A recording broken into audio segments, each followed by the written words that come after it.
कैसा होगा। एक घटना सुनाता हूँ मेरे घर की और अपनी बात खत्म करता हूँ कि आने वाला हिंदुस्तान कैसा होगा, ध्यान से समझने की ज़रूरत है। कुछ चंद वर्षों पहले की बात है, तब मेरी माँ थी, आज अब तो दुनिया में नहीं है। मेरे घर की नाली चौक हो गई। अब नाली चौक हो जाती है तो आप घर में कुछ काम नहीं कर सकते हैं, बाथरूम को इस्तेमाल नहीं कर सकते हैं, किचन को इस्तेमाल नहीं कर सकते हैं। मेरी पत्नी बहुत चिंतित हुई। उसने घर में हमें जो सफाई में मदद करता है उसको फ़ोन किया।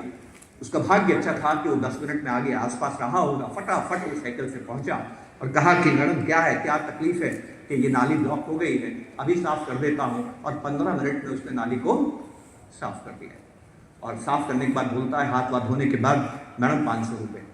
मेरी वाइफ गवर्नमेंट टीचर हैं, कहती हैं कि मैं इतनी मेहनत करती हूँ, 8 घंटे बच्चों को पढ़ाती हूँ, इलेक्शन का काम करती हूँ, यूपीएससी एसएससी के भी काम करती हूँ, डेटा का भी काम करता हूँ, समाज कल्याण का काम करती हूँ, तब सरकार जो तनख्वाह देती है उसमें भी 15 मिनट के 500 नहीं मिलते हैं।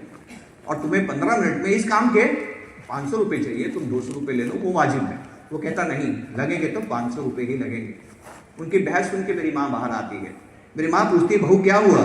तो मेरी पत्नी कहती है कि माँ ये आयत है और उन्होंने नाली साफ की और 500 रुपये मांग रहे हैं।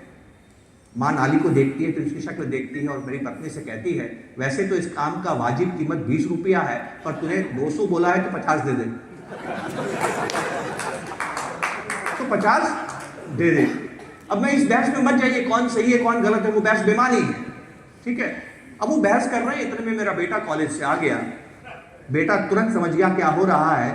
बेटा मेरी माँ अपनी माँ का हाथ पकड़ के घर के अंदर लेके जाता और कहता, माँ एक बात बताओ, ये 10 मिनट में आ गया, नहीं आता तो क्या तुम दिन भर कुछ काम कर सकती थी? तुम्हें कितना तनाव होता था? क्या तुम्हारे पास दूसरा विकल्प है? क्या तुम ये खुद काम कर सकती थी? मेरी पत्नी ने कहा, नहीं मैं कुछ भी नहीं कर सकती थी, और वो नहीं आता तो बहुत दिक्कत हो जाती।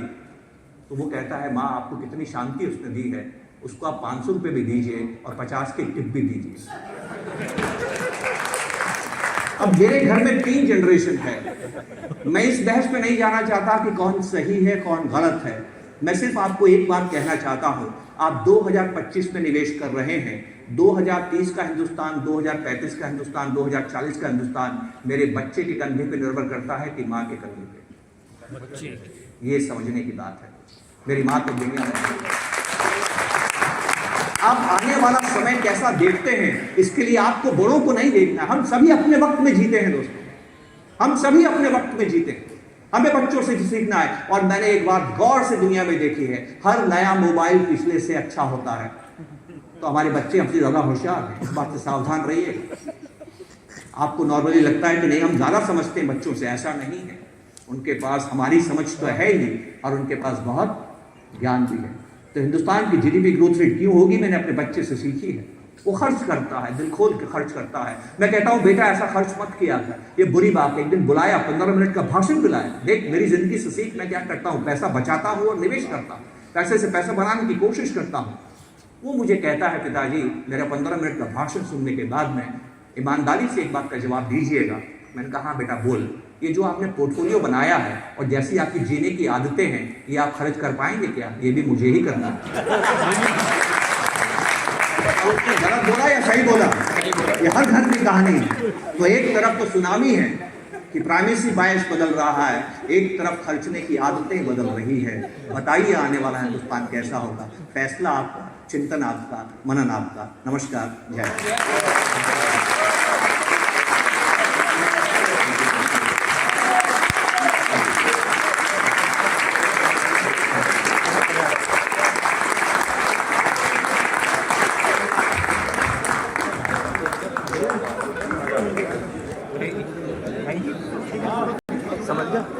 सही बात है। I think we are all speechless now. At least I for sure am. But we have to move forward. I would request Ajay Sharma ji and Sanjay Bhan ji to please